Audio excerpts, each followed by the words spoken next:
ఈరోజు మనం కునాఫా చేసుకుందామా? ఇంట్లోనే ఎలా ఈజీగా చేసుకోవాలో తెలుసుకుందాం రండి.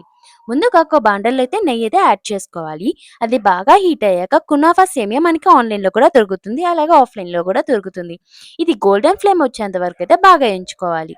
తర్వాత ఒక దాంట్లో మనం పాలనైతే యాడ్ చేసుకొని హీట్ చేయాలి.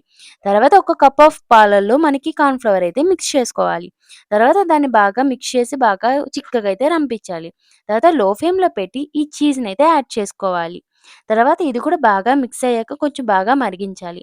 దీంట్లో మనం పచ్చి కోవా కూడా యాడ్ చేసుకోవచ్చు. అలాగే ఈ మిల్క్‌కి సంబంధించినయి ఇంకేమైనా ఉన్నా కూడా మన రెసిపీస్ అనేది యాడ్ చేసుకోవచ్చు. ఇది బాగా చిక్కగా వచ్చేంత వరకు ఉంచుకోవాలండి. అది తెలుసుకోండి బాగా. తర్వాత మనకి ఇలాంటి ప్లేట్స్ మనకి చాలా వాటిలో వస్తాయి. లైక్ కుక్కర్స్‌లో వస్తాయి. సో, అలాంటి ప్లేట్స్‌కి మనం ఇలా రౌండ్‌గా అయితే తెప్పించుకోవాలి. తర్వాత మనకి షుగర్ సిరప్ కావాలి కదా! దానికోసంగా షుగర్ అయితే యాడ్ చేసుకొని దాన్ని ఒక సిరప్ లాగా యాడ్ చేసుకొని హీట్ చేసుకోవాలి. తర్వాత దీనిపైన జస్ట్ పౌడర్ కూడా చల్లేసుకొని మనం ఆల్రెడీ చేసి పెట్టుకున్న ఈ చీజ్ ఉంది కదా! దీన్ని కూడా యాడ్ చేసుకొని దానిపైన మళ్ళీ కునాఫాతోని ఫుల్ చేసేయాలి.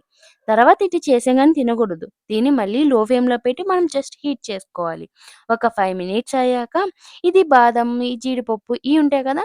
ఈ పౌడర్‌ని పైన అలాగా చల్లేసుకొని తర్వాత ఈ సిరప్ అయితే యాడ్ చేసుకోవాలి. తర్వాత ఇంకేముంది కొంసేపు తర్వాత హీట్ తగ్గాకే ఇంక ఇలాగే తినేయడమే. చూడ్డానికి కూడా చాలా చాలా సింపుల్‌గా ఉంది ఈజీ. గదా! సబ్స్క్రైబ్ చేసుకోండి అండ్ ఫాలో కొట్టండి.